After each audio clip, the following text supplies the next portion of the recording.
Assalamualaikum warahmatullahi wabarakatuh. Anak sekalian, selamat berjumpa kembali dengan pelajaran ilmu tafsir pada semester 2 ini. Sebagaimana yang saya sampaikan berkaitan dengan apa-apa yang akan kita pelajari pada semester 2, di antaranya adalah kita akan membahas terkait dengan nasikh dan mansukh. Maka pada kesempatan kali ini kita akan belajar bersama tentang nasikh dan mansukh. Ada beberapa hal yang nantinya akan kita pelajari berkaitan dengan nasikh dan mansukh ini. Di antara hal-hal tersebut akan kita bahas satu persatu pada kesempatan kali ini. Tapi sebelum kita membahas lebih jauh terkait dengan apa saja yang menjadi pokok bahasan atau subpokok bahasan pada nasikh dan mansukh ini, mari sejenak kita menyimak dari salah satu Al-Quran, yaitu surat Al-Baqarah ayat 146. A'udzu billahi minasyaitonir rajim. Bismillahirrahmanirrahim. Mohon untuk kalian juga bisa bersama-sama membaca dengan saya. Kalian sudah menyimak dalam tulisan di situ. Ma nansakh min ayatin aw nunsiha na'ti bi khairin minha aw misliha. Alam ta'lam annallaha ala kulli syai'in qadir. Artinya, ayat mana saja yang kami batalkan atau kami hilangkan dari ingatan, pasti kami ganti dengan yang lebih baik atau yang sebanding dengannya. Tidakkah kamu tahu bahwa sesungguhnya Allah Maha Kuasa atas segala sesuatu? Nah, kata kuncinya dalam hal ini yang akan kita bahas adalah pada kata nansakh. Asal kata inilah nanti pembahasan nasikh mansukh itu bermula. Ini yang berarti adalah kami batalkan. Baik, anak-anak sekalian, selanjutnya apa saja nanti yang akan kita pelajari pada pokok bahasan nasikh dan mansukh ini. Di antaranya kita akan membahas tentang pengertian nasikh dan mansukh. Peristiwa nasikh dan mansukh ini nanti yang disebut dengan nasakh. Jadi nasakh ada yang dinasikh, kemudian ada yang dimansukh. Kesatuan di antara nasikh dan mansukh ini yang disebut dengan nasakh atau pergantian. Nanti kita akan bahas lebih detail di sana. Oke. Berikutnya nanti kita juga akan membahas tentang macam-macam nasakh atau pergantian itu apa saja. Berikutnya juga ada hikmah nasikh dan mansukh, dan berikutnya adalah tentang syarat nasikh dan mansukh. Syarat nas dapat dinasakh. Kemudian adalah bentuk-bentuk nasakh. Nah, ada 5 pokok bahasan nanti yang akan kita bahas pada bab nasikh dan mansukh ini atau nasakh. Tapi untuk pertemuan kita yang kali ini kita hanya akan fokus pada 2 pokok bahasan saja untuk sementara. 3 pokok bahasan yang lain mungkin akan kita bahas pada pertemuan berikutnya. Oke, kita akan bicara tentang pengertian nasikh dan mansukh terlebih dahulu. Anak-anakku sekalian, inilah pengertian nasikh dan mansukh. Yang jelas, pengertian, untuk berbicara tentang pengertian itu kita mesti akan berbicara tentang 2 hal ini. Bisa secara etimologi atau secara bahasa, dan juga secara terminologi atau secara istilah. Oke, yang pertama kita bahas adalah yang secara bahasa. Nah, secara bahasa kata nasikh itu merupakan isim fa'il. Isim fa'il ini kalau di dalam tata bahasa Arab yang dibahas dalam ilmu tasarruf itu biasanya mengandung arti yang dan kata mansukh itu adalah juga isim maf'ul namanya. Dalam ilmu sarf itu yang mempunyai arti yang di. Sama-sama antara nasikh dan mansukh ini bersumber dari kata pokok yaitu nasakho. Ya, nasakho ini sumber kata awal, kata dasar dari kata nasikh dan mansukh. Nah, sementara kata nasakho ini ada beberapa arti. Salah satunya adalah bisa bermakna al-izalah, berarti menghapus. Kalau kata nasakho ini dimaknai dengan kata menghapus, berarti kata nasikh ini berarti mempunyai arti yang menghapus. Mansukh berarti yang mempunyai arti yang dihapus. Kemudian kata yang kedua itu adalah at-tabdil, artinya menukar. Berarti sama, ketika itu menjadi nasikh, itu berarti kalau nasikh itu bermakna at-tabdil, berarti kata nasikh itu berarti bermakna yang menukar. Kemudian mansukh itu bermakna yang ditukar. Oke, berikutnya yang ketiga adalah at-tahwil. Ya, kalau at-tahwil ini mempunyai arti mengubah, berarti sama, yang mengubah atau yang dirubah. Dan berikutnya yang terakhir adalah an-naql atau memindahkan artinya. Jadi sama, yang memindah dan yang dipindah. Itu pengertian nasikh dan mansukh secara kebahasaan. Nah, asalnya kata nasikh dan mansukh itu adalah nasakh. Tadi ya. Oke, berikutnya kita lihat secara terminologi. Oke, secara terminologi bahwa nasikh dan mansukh adalah mengangkat atau menghapuskan dalil dalam hukum, dalil hukum syar'i dengan dalil hukum syar'i yang lain. Artinya bahwa ada sebuah hukum yang sudah ditetapkan kemudian diganti dengan hukum yang lain. Berarti hukum yang lama yang diganti itu yang disebut dengan mansukh, dan hukum baru yang dimunculkan itu yang disebut dengan nasikh. Nah, ini sementara pengertian daripada nasikh dan mansukh. Mudah-mudahan dari sisi pengertian ini kalian bisa memahaminya dengan baik. Oke. Tadi ini masih kita berbicara tentang pengertian nasikh dan mansukh. Oke, berikutnya kita akan berbicara tentang macam-macamnya, ya, macam-macam nasakh. Jadi kalau bicara tentang nasakh, kata nasakh ini di dalamnya berarti ada nasikhnya, juga ada mansukhnya. Jadi gabungan antara nasikh dan mansukh itu disebut dengan nasakh. Nasakh itu terdiri dari nasikh dan mansukh. Oke, nanti kita lihat macam-macamnya nasakh atau nasikh dan mansukh, perubahan itu. Oke, macam-macam nasikh itu ada beberapa. Yang pertama adalah naskhus sunnah bis sunnah. Apa maksudnya?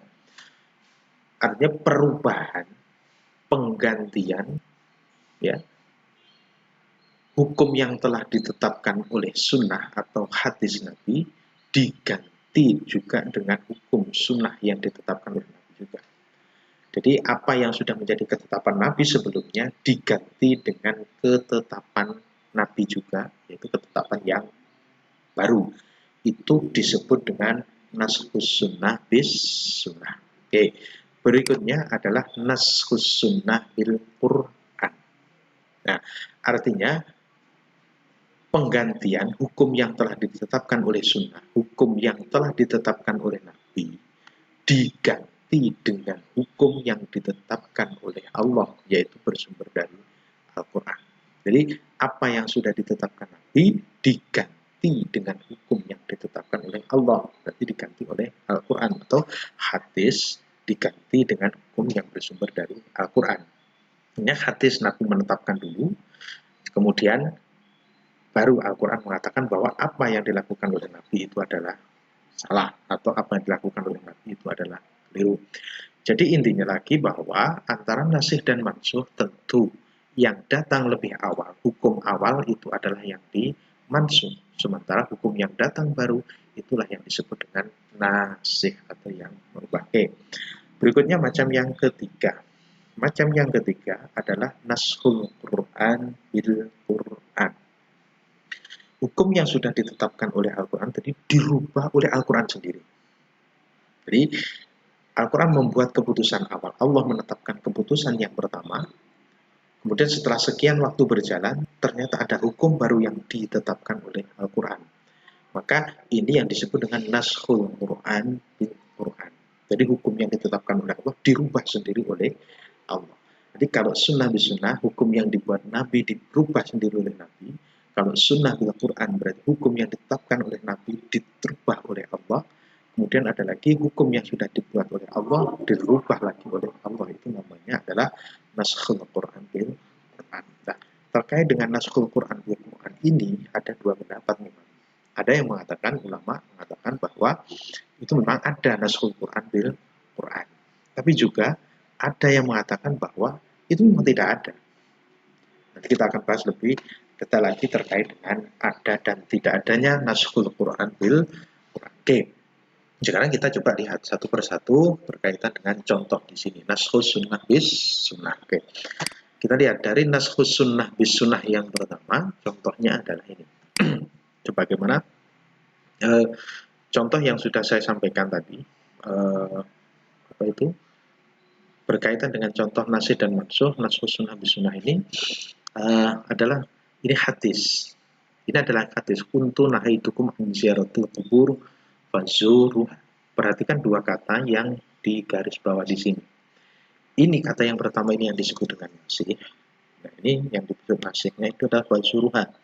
Kemudian yang kedua adalah mansuh. Mansuhnya adalah nahaitukum. Nah, artinya yang dihapus itu adalah nahaitukum, berarti yang muncul berikutnya yang dipakai itu adalah yang fazuruha. Apa maksudnya ini? Artinya di sini lihat. Dulu aku melarang kalian berziarah kubur. Dulu. Ini adalah nahaitukum. Aku mencegah. Aku mencegah kalian semua. Dulu. Ini dihapus kalian. Fazuruha. Kemudian sekarang berziarahlah. Nah, ini dinasih. Artinya berarti memang di awal-awal Islam ada itu ziarah kubur masih dilarang. Karena ini masih mengkhawatirkan tentang kemusyrikan. Ini ziarah kubur itu dulu itu diidentikan dengan meminta kepada kuburan. Nah, minta kepada kuburan itu adalah musyrik. Minta yang sesungguhnya adalah kepada Allah. Tapi lain halnya ketika umat Islam imannya sudah kuat, ya, sudah bisa membedakan minta benar-benar kepada Allah, maka Nabi membolehkannya fazuruha. Maka sekarang berziarahlah. Sekarang berziarah boleh. Artinya ketika iman seseorang itu sudah kuat, bisa mintanya benar-benar kepada Allah, tidak meminta kepada kuburan, maka itu hukumnya adalah sah, hukumnya itu adalah boleh.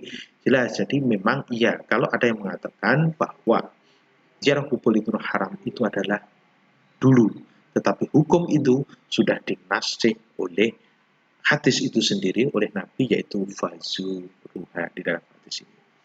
Baik, anak-anak sekalian, ini adalah contoh untuk naskhus sunnah bis sunnah, penghapusan hukum yang ditetapkan oleh Nabi oleh keputusannya Nabi sendiri. Oke. Berikutnya adalah mari kita lihat, yaitu tentang contoh yang kedua, yaitu tentang naskhus sunnah bil Quran, adalah perubahan hukum yang ditetapkan oleh Nabi ditebah oleh Al-Quran. Oke, ini contohnya adalah sebagai berikut. Ini yang dimaksud. Ini adalah berkaitan dengan kiblat ketika kita sholat. Sebelum ada perintah oleh Allah bahwa kiblat itu adalah ke Ka'bah atau ke Makkah yang sekarang ini, dulu pada awal pelaksanaannya Rasulullah menetapkan bahwa sholat menghadap ke Baitul Maqdis.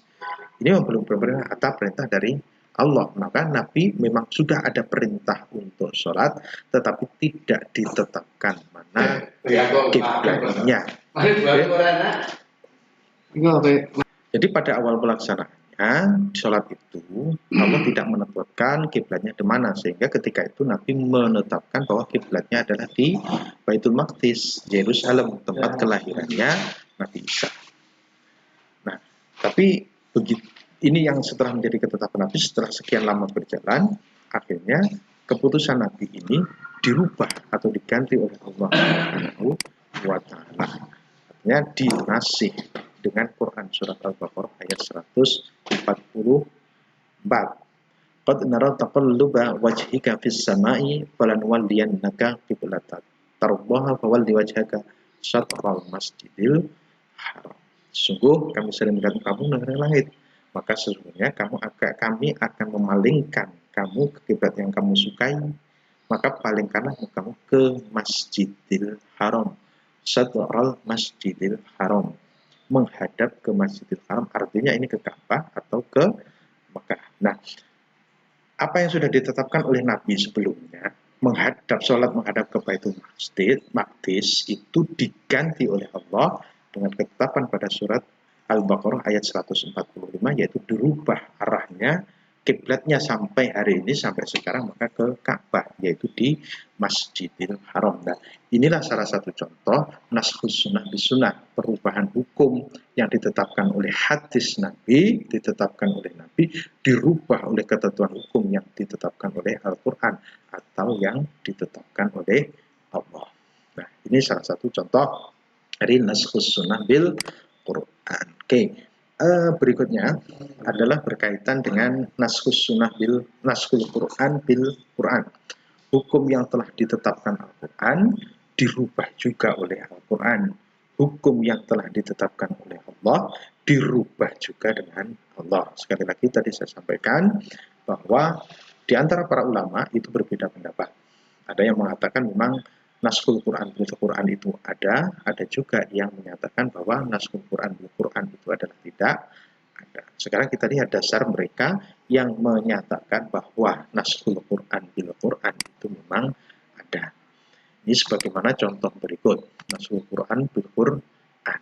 Tapi yang perlu menjadi catatan bahwa naskhul Quran bil Quran itu pada intinya bukan menghapus atau membatalkan hukum. Yang berarti itu hanya merubah atau mengganti. Dan keduanya masih berlaku. Itu akan dilihat dari situasi dan kondisinya. Jadi semuanya masih bisa diterapkan. Tidak menghilangkan, meskipun itu dinasih antara Al-Quran dengan Al-Quran. Sama-sama masih bisa berfungsi. Oke. Kita lihat contohnya adalah pada surat Al-Anfal ayat 65. Ini adalah ayat yang dimansuh, ayat yang dihilangkan, di mana pada ayat ini berbicara begini, ya ayuhan nabiyyu harridil mu'minina alal qital iyyakum minkum isruna sabiruna yaghlibuna mi'atain wa iyyakum minkum mi'atun yaghlibuna alfan minal ladzina kafaru bi annahum qaumun la yafqahun. Perhatikan pada kata yang bergaris bawah. Ya, ini perintah memang untuk berperang ayat ini. Di mana diperintahkan bahwa kepada orang-orang mukmin itu diharuskan untuk ketika berperang atau menghadapi orang-orang kafir itu satu menghadapi 10. Harus satu menghadapi 10. Makanya di sini mengatakan isruna sabiruna. Isrun itu berarti kan 20. 20 orang-orang mukmin yang sabar harus mengalahkan mi'atain sebanyak 200.